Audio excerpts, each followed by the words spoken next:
ஒரு கார்த்திகை மாத கருக்கிருட்டு. செங்கல்பட்டிலிருந்து படப்பிடிப்பை முடித்துக்கொண்டு எம்ஜிஆர் அவர்கள் நடுநிசி 12 மணி வாக்கில் காரில் வந்து கொண்டிருக்கிறார்.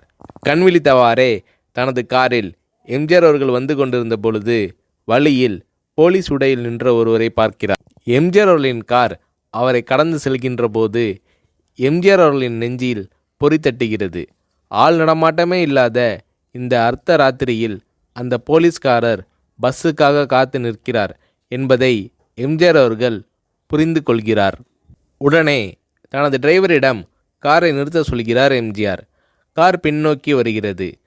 போலீஸ்காரரின் அருகில் காரை நிறுத்தி கதவை திறந்து ஏறுங்கள், எங்கே போக வேண்டும் என்கிறார் எம்ஜிஆர்.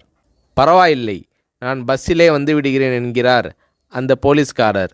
நேரமாகிவிட்டது, இனி இந்த ரூட்டில் பஸ் கிடையாது, ஏறிக்கொள்ளுங்கள் என்று எம்ஜிஆர் அவர்கள் வலுக்கட்டாயம் செய்ய போலீஸ்காரர் வேண்டா வெறுப்பாக ஏறுகிறார். காரின் உள்ளே லைட் போட்டு சாப்பிட்டீங்களா என்று கேட்டுக்கொண்டே தனது சீட்டுக்கு பின்னால் இருந்த பிஸ்கெட் பழங்களை எடுத்து கொடுக்கிறார் எம்ஜிஆர். இப்படி ஓசியில் பயணம் செய்வதே எனக்கு உடன்பாடில்லை.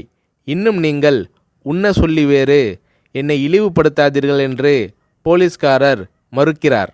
எம்ஜிஆர் அவர்கள் பூரிக்கிறார். இருப்பவனிலிருந்து இல்லாதவன் வரை படித்து பதவியில் இருக்கும் எத்தனையோ பேர் எனக்கு அது வேண்டும் இது வேண்டும் என்று எம்ஜிஆர் அவர்களிடம் வேண்டியதை பெற்று செல்கிறார்கள். ஆனால் சாதாரண பொறுப்பில் இருக்கும் இந்த போலீஸ்காரரின் நேர்மை எம்ஜிஆர் அவர்களை மெய்சிலிர்க்க வைத்துவிட்டது.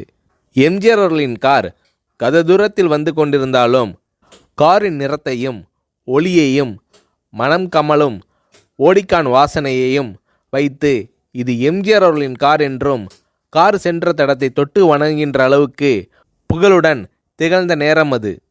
அரை மணி நேரம் கார் சென்று கொண்டிருக்கிறது.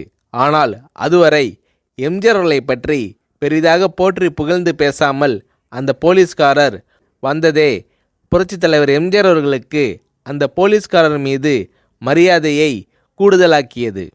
நான் தான் எம்ஜிஆர் என்கிறார் எம்ஜிஆர். கேள்விப்பட்டிருக்கிறேன் என்கிறார் அந்த போலீஸ்காரர்.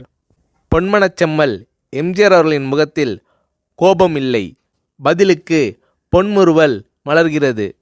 என் படங்களை பார்த்து இருக்கிறீர்களா என்று கேட்கிறார் எம்ஜிஆர். நான் சினிமாவே பார்ப்பதில்லை என்கிறார் அந்த போலீஸ்காரர். புரட்சித் தலைவர் எம்ஜிஆர் அவர்கள் இன்னும் பிரமிக்கிறார். இப்போது கார் சத்தத்தை தவிர ஒரே நிசப்தம். போலீஸ்காரர் தனது வீட்டிற்கு 1/2 கிலோமீட்டர் தூரத்திற்கு முன்பே காரை நிறுத்த சொல்லி இங்கேயே இறங்கிக் கொள்கிறேன் என்கிறார். ஏன், நீங்கள் குறிப்பிட்ட அந்த விலாசம் இன்னும் 1/2 கிலோமீட்டர் தூரம் இருக்கிறதே என்கிறார் எம்ஜிஆர். சாதாரண போலீஸ் உத்தியோகத்தில் இருக்கும் நான் காரில் வந்து இறங்கினால் என் வீட்டிற்கு அருகில் உள்ளவர்கள் என்னை தவறாக நினைத்து கொள்வார்கள்.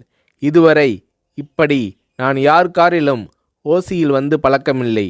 நீங்கள் இவ்வளவு தூரம் செய்த உதவிக்கு நன்றி என்கிறார் அந்த போலீஸ்காரர். புரட்சித் தலைவர் எம்ஜிஆர் அவர்கள் அதற்கு மேல் எதுவும் பேசவில்லை. அவர் எந்த போலீஸ் ஸ்டேஷனில் பணிபுரிகிறார் என்பதை மட்டும் கேட்டு தெரிந்து கொண்டு கிளம்புகிறார். அடுத்த நாள் செங்கல்பட்டு போலீஸ் ஸ்டேஷனுக்கு ஃபோன் செய்து நான் எம்ஜிஆர் பேசுகிறேன் என்கிறார் எம்ஜிஆர். ஃபோனை எடுத்த டிஎஸ்பி உதறலோடும் உற்சாகத்தோடும் தலைவரே வணக்கம் என்கிறார். இரவு சந்தித்த போலீஸ்காரரை பற்றி விசாரிக்கிறார் எம்ஜிஆர். அந்த டிஎஸ்பி சொல்கிறார், நீங்கள் குறிப்பிடும் அவர் இன்று விடுப்பில் இருக்கிறார். அவர் கையூட்டு வாங்காதவர், கடமை தவறாதவர், காவல்துறையின் நேர்மைக்கு இவரே இலக்கணம். வெற்றிலை பாக்கு, பீடி, சிகரெட் போன்ற போதை வஸ்துக்கள், நாடகம், சினிமா போன்ற பொழுதுபோக்கு அம்சங்களையெல்லாம் இவர் அறியாதவர். கல்யாண வயதில் உள்ள 3 பெண்களையும் கரை சேர்க்க முடியாமல் கஷ்டத்தில் இருக்கிறார் என்கின்ற விபரம் டிஎஸ்பியால் எம்ஜிஆர் அவர்களுக்கு சொல்லப்படுகிறது. அவரை நாளை என் தோட்டத்திற்கு வர சொல்லுங்கள் என்கிறார் எம்ஜிஆர். கேட்டுக்கொண்ட டிஎஸ்பி உங்களோடு ஃபோனில் ஆளுக்கு ஒரு வார்த்தை பேச இன்ஸ்பெக்டர், சப் இன்ஸ்பெக்டர் உட்பட எல்லோரும் ஆசைப்படுகிறார்கள். ஃபோனை அவர்களிடம் கொடுக்கலாமா என்கிறார். எம்ஜிஆர் அவர்கள் கொடுங்கள் என்கிறார். பேசுகிறார். அந்த போலீஸ் ஸ்டேஷனே புண்ணியம் பெற்றதாக மகிழ்ச்சி அடைகிறார்கள் அந்த போலீஸ்காரர்கள். மறுநாள் அந்த போலீஸ்காரர் ராமவரம் தோட்டத்திற்கு அழைத்து வரப்படுகிறார். அவரிடம் பேப்பரில் மடித்த பெரிய பணக்கட்டை கொடுத்து, இதை வைத்து உங்கள் பெண்களின் கல்யாணத்தை நடத்துங்கள் என்கிறார் எம்ஜிஆர். போலீஸ்காரர் மறுக்கிறார். நான் ஏதாவது உங்களிடம் காரியமாற்ற சொல்லி அதற்காக கொடுத்தால் அது தவறு. என்னால் ஆக வேண்டியது உங்களுக்கும், உங்களால் ஆக வேண்டியது எனக்கும் எதுவும் இல்லை.